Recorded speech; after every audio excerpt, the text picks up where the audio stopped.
우리가 인생을 살다 보면은 결코 잊을 수 없는 몇몇 특별한 날들이 간혹 있습니다.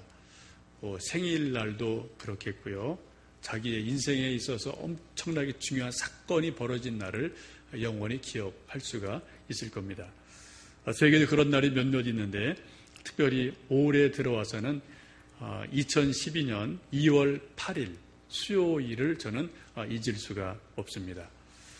그날은 제가 하나님의 은혜로 이곳 광교에 자리를 잡고 이 건물을 이제 계약을 하고 사인을 하고, 그리고 한 2달 전에 제가 한 열흘간 기도하기 원해서 어디 이제 기도원에 예약을 해놓은 데가 있습니다. 급히 이제 오후에 사인하고 이제 가벼운 마음으로 기도원에 가서 한 열흘간 기도를 했습니다. 이제 어스름해가지고 저녁밥을 먹고 첫 예배 시간이 되어서 예배 드리는 장소로 갔습니다. 그때 설교하는 분이 읽어주셨던 성경 말씀이 지금 제가 봉독해드린 이 사도행전 이 말씀이었어요. 열흘을 작정하고 들어간 그 첫날 저녁에 첫 시간에, 제가 모르는 분인데 하여튼 그 설교하는 분이 이 말씀을 딱 읽어주시는데 제 마음에 쿵 하고 뭐가 와닿는 느낌을 받았습니다. 이것이 바로 나에게 주시는 말씀이구나. 그런 감동이 저에게 있었습니다. 특별히 26절 보시면 주의 사자가 빌립에게 말하여 이르되 일어나서 남쪽으로 향하여 예루살렘에서 가사로 내려가는 길까지 가라 하니 그 길은 광야라 라는 말씀입니다. 여러분, 인생을 살다 보면은 하나님의 말씀이, 성경 말씀이 내 처지와 딱 떨어지는 그러한 일들이 몇 번인가 있게 됩니다. 여러분도 아마 그런 일들이 몇 번인가는 있으실 것 같아요. 저에게 그랬습니다. 그 추운 겨울밤 이곳에 계약을 사인을 하고 기도원에 올라가서 첫 번 예배를 드리는데 그때 이 말씀이 딱 읽어지는데 제 마음에 이렇게 깨달아지는 거예요. 남쪽은 광교였습니다. 제가 서울에 쭉 있었으니까요. 남쪽으로 내려가라. 남쪽은 딱 광교가 남쪽이지 않습니까? 그리고 또 그 길은 광야다라고 했습니다. 그 당시에 1월달 이 당시에 보면은 이곳이 건물이 막 조금 반쯤 지어진 상태였거든요. 저 앞에 건물은 지어져 있었고 이 옆에 건물들은 뭐 거의 지어지지 않은 그런 황량한 데였습니다. 겨울바람은 휙휙 불죠. 비닐로 막 날아다니죠. 모래바람 불죠. 그런 상황인데 제가 딱 와보면서 황량하다 그런 느낌을 가지고 있었고요. 그러다 이제 여차저차해서 이곳에 계약을 하고 기도원에 올라갔는데 그날 첫 시간에 이 말씀이 딱 들려지는 거예요. 그러면서 그 말씀이 마치 제게 주시는 하나님의 말씀으로 들리기 시작했습니다. 여러분도 지금까지 인생을 사시면서 어떤 성경 말씀, 한 말씀, 어떤 또 설교 말씀, 어떤 간증 이런 것들이 나한테 딱 맞네라고 아주 이렇게 가슴에 사무치게 부딪혀오는 그런 일들을 경험해 보신 적이 있을 겁니다. 그런 것을 우리는 흔히 레마라고도 말합니다. 하나님의 말씀이 내게 개인적으로 하나님의 말씀을 들려졌다. 곧 하나님의 음성을 들었다. 아니면은 기록된 어제의 말씀이 오늘 내게 주시는 하나님 말씀으로 들려졌다라고도 말할 수 있습니다. 이런 건 정말로 큰 은혜죠. 우리가 한평생 성경을 읽고 또 여러 가지 말씀을 듣는데 이렇게 귀로 스쳐지는 게 참 많거든요. 근데 가끔은 어떤 말씀이 나에게 딱 다가와서 비수처럼 내 마음에 꽂히는 그러한 일들이 있음도 종종 볼 수가 있습니다. 2월 8일 그 찬바람 불던 겨울밤에 제가 기도원 가서 첫날 저녁에 말씀을 그분이 읽어주셨을 때 이 말씀이 마치 저에게 주시는 하나님의 말씀으로 들리기 시작했습니다. 제가 이곳에 개척을 시작하게 된 경우에는 간단히 말씀드리면 이렇습니다. 작년 말에 교회에서 안식년을 허락받고 이제 개척 준비를 하게 됐고요. 개척을 하기 위해서는 장소가 필요하니까 서울 남쪽이죠. 저곳을 한 두어 달 다녀봤는데 마땅한 장소를 찾지 못했어요. 여러 가지 여건이 맞아야 되니까. 그러다가 어떤 분이 광교가 신도시니까 한번 가보면 좋겠다라고 조언을 하셔서 제가 이쪽으로 올 생각이 있었습니다. 기도하고 이제 이쪽에 좀 아는 분을 연결이 돼서 좀 한번 광교를 가보고 싶습니다. 한번 안내 좀 해주십시오 하고 부탁을 하고 이제 날 잡고 이곳에 1월 달에 왔었습니다. 그때 우리를 인도해 주셨던 그분이 이제 한 2억 군데를 여기 보신 것 같아요. 그리고 교회로 여기가 좋겠다라고 생각하셔서 처음 이곳으로 안내를 해 주셨습니다. 저 앞에 건물이에요. 이제 가봤더니 거기 이제 뭐 여러 사람들이 이제 뭐 이런저런 상담하고 건물 계획 이런저런 얘기를 하더라고요. 그때 처음에 왔을 때는 참 황량한 느낌이 있었습니다. 좀 벌판이다라는 느낌이 있었어요. 광야라는 느낌이 있었어요. 근데 이제 분양하는 분들 얘기를 들어보니까 워낙 말을 잘하시잖아요. 막 얘기하는데 뭔가 막 이렇게 될 것 같아요. 그래서 가능성이 있겠구나라고 생각이 돼서 이렇게 쭉 둘러보니까 또 뭐 그래도 가능성은 있어 보여서 이제 마음을 먹고 이제 교회 올라가서 담임 목사님께 보고 드리고 동의를 얻고 며칠 후에 개척위원 장로님들 몇 분이 오셔서 현장을 답사하셔서 이 정도면 되겠다 확인을 하셨고 곧 이어서 당회에 상정이 돼서 당회에서 큰 어려움 없이 바로 결정을 해 주셨습니다. 제가 이곳에 온 것이 1월이고 당회가 2월 첫 주에 있었어요. 4주 안에 이런 일이 아주 신속하게 속전속결로 되어졌습니다. 저는 지금 돌이켜보면 엄청난 은혜예요. 제가 계약하고 나서 여러 사람이 이제 왔다 갔다 했는데 9층을 노린 사람이 아주 많더라고요. 전망도 좋죠. 여러 가지 뭐 괜찮으니까 좀 한 발 늦었다고 아쉬워한 사람들이 아주 많았는데 만약 제가 좀 늦게 왔든지 교회에서 결정해 주신 일들이 한 주, 2주, 한 달 밀렸으면 아마 제가 이 자리를 잡지 못했을 것 같습니다. 근데 거의 4주 안에 정말 신속하게 속전속결로 일주일 단위로 이렇게 똑똑똑 이렇게 일이 매듭이 지어지면서 결정이 지어져서 제가 이곳으로 오게 됐습니다. 그렇게 빠른 한 4주간의 시간을 지내고 나서 사인을 하고 기도원에 들어갔는데 그 첫날 저에게 그분이 이제 읽어주신 말씀이 이 말씀이셨어요. 그러면서 제가 또 다시 한번 놀랐습니다. 하고 제 상황과 너무 흡사한 말씀이 들려왔기 때문에 상당히 놀라면서 사람의 계획하는 것과 하나님의 타이밍이 때로는 절묘하게 일치된다는 사건 속에서 제가 전율하면서 하나님께 감사를 드렸습니다. 그리고 저는 그 첫날 이미 기도할 기도 응답을 받았다라고 확신을 하면서 열흘간 기도를 즐거운 마음으로 감사한 마음으로 한 적이 있습니다. 여러분 우리가 인생을 살다 보면은 가끔 되뇌이는 단어가 있습니다. 제가 요즘 가끔 되뇌이는 단어는 섭리라는 단어입니다. 여러분 섭리라는 단어를 잘 아실 겁니다. 너무 큰 단어죠. 우리가 다 설명할 수 없어요. 쉽게 말씀드리면 이런 거죠. 나는 열심히 노력하고 애를 써서 동쪽으로 가려고 무진 애를 썼어요. 계획을 세웠습니다. 아주 치밀하게 작전을 짰습니다. 근데 일이 진행되는 것을 보니까 동쪽이 아니라 엉뚱하게 서쪽으로 길이 열리고 문이 열리면서 동쪽은 다 막혀버려요. 그런 상황이 발생할 때 우리는 절망합니다. 내 능력의 한계에 대해서 실망을 합니다. 미래 예측의 불투명함에 대해서 혼란스러워합니다. 그리고 정말 내가 가는 이 길이 바른 길인가에 대해서 많은 혼란이 있게 됩니다. 그리고 여러 가지 답답한 마음으로 실망할 때가 많습니다. 그리고 다시 내게 봄날이 올 수 있을까? 내게 소망이 있을까? 내게 앞날이 있을까? 미래가 있을까?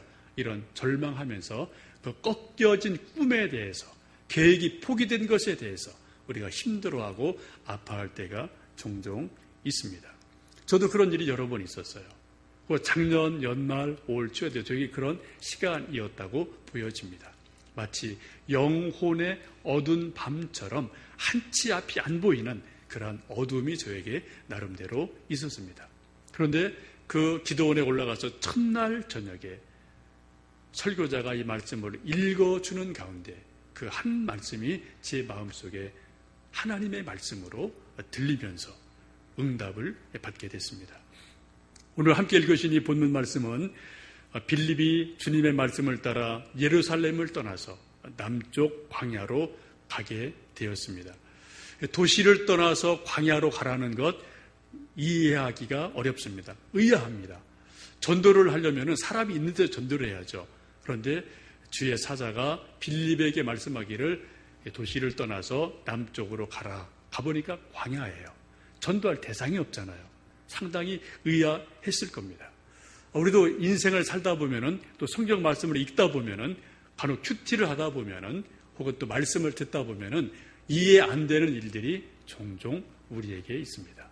이게 왜 그러시지? 지금 상황이 그게 아닌데 라고 우리가 의아해하는 일들이 우리가 얼마든지 있을 수가 있습니다. 그래서 우리는 말씀을 애써 외면하기도 하고 말씀을 비껴가기도 하고 안 들은 것으로 못 들은 것으로 그냥 외면할 때도 종종 있게 됩니다.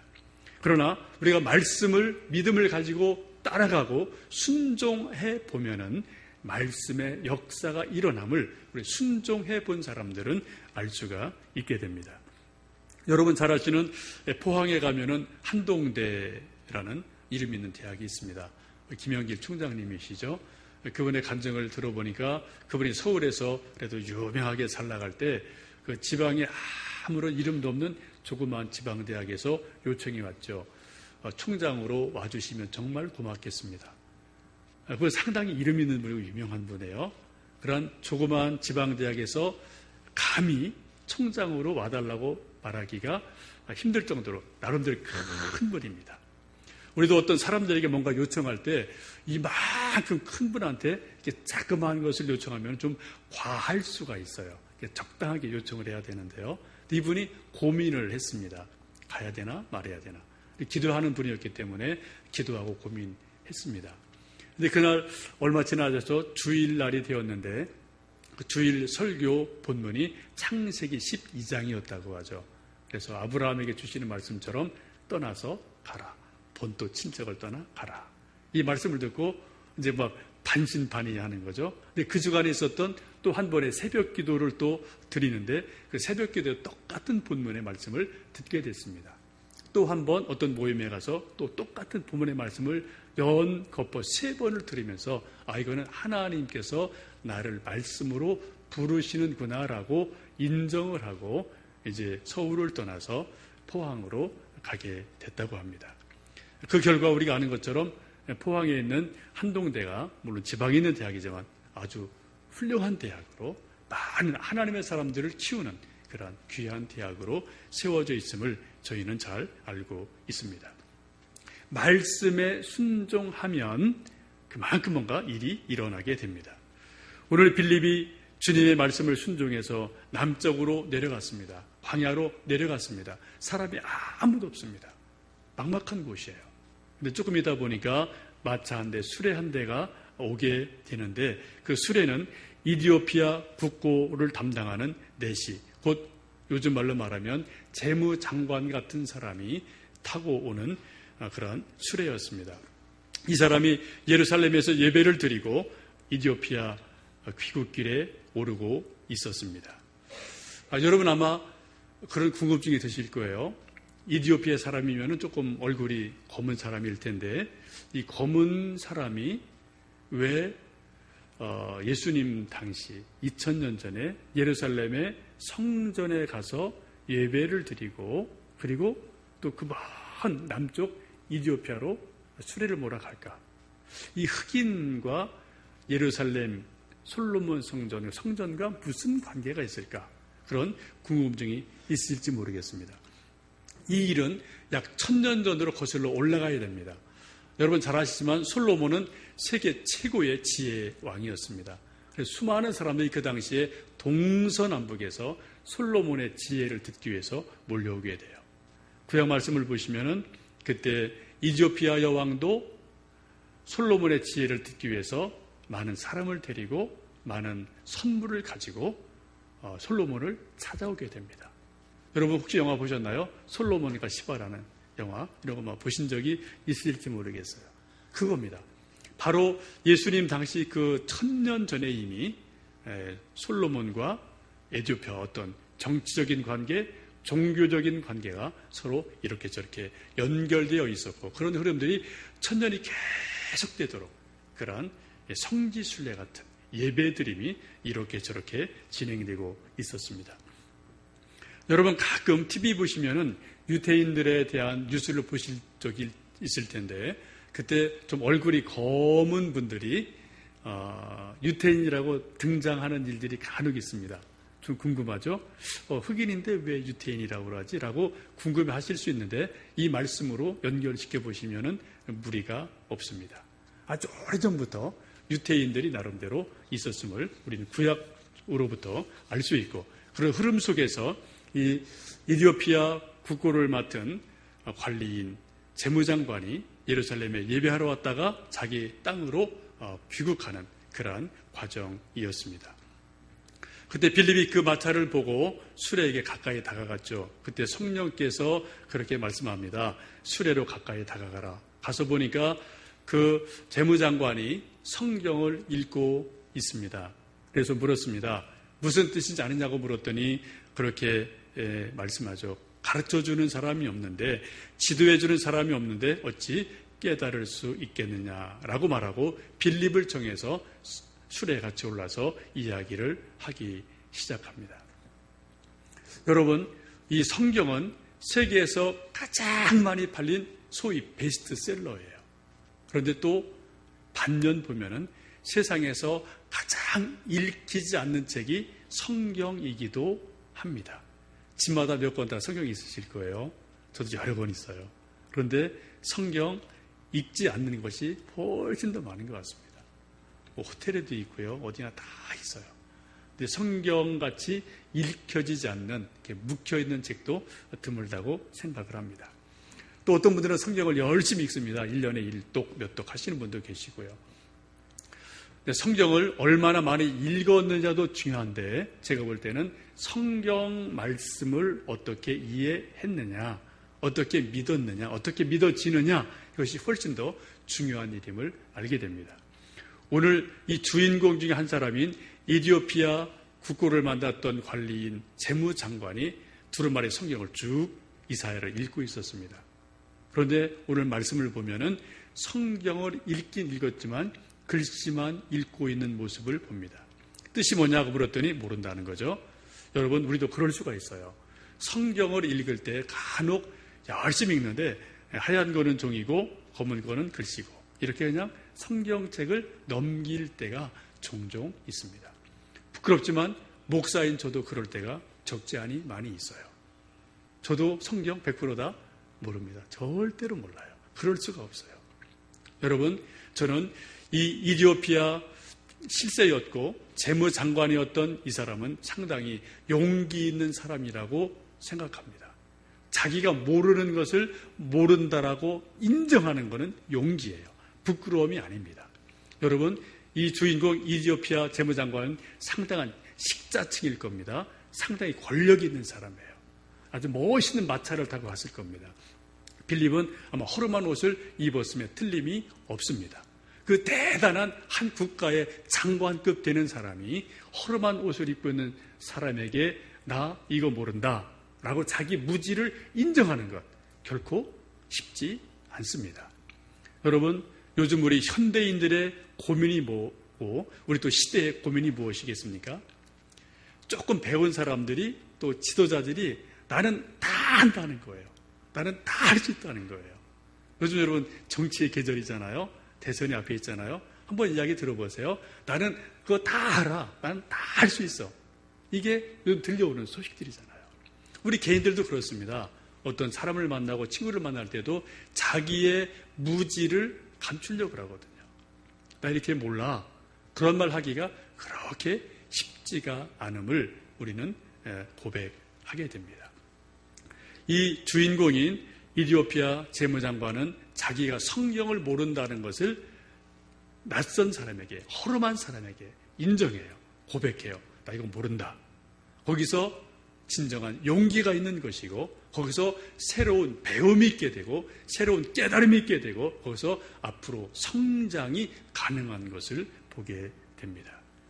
그 요청을 받은 빌립이 수레에 올라가서 함께 수레를 타고 가면서 성경 말씀을 구약부터 쭉 예수님에게까지 이렇게 저렇게 복음을 전하게 됩니다.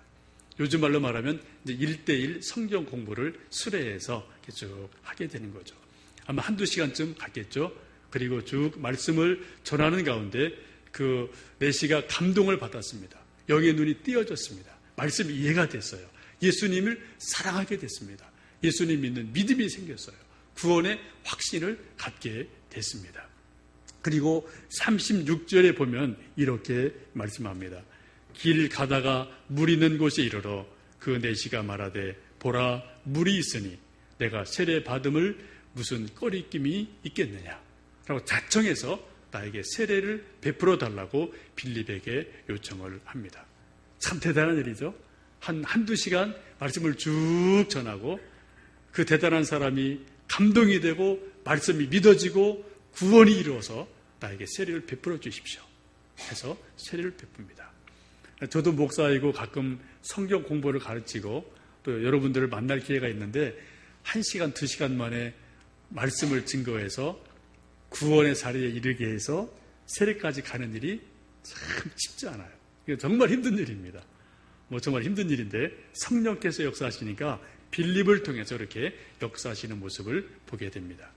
세례를 끝나고 나자 성령께서 빌립을 다른 곳으로 이끌어 가시고 그 재무장관도 자기의 길을 기쁘게 갔다라고 말씀합니다.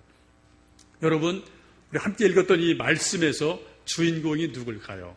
빌립이 주인공일까요? 아니면 수레를 타고 가던 성경을 읽고 있던 그 내시가 주인공일까요? 누가 주인공이라고 생각하십니까?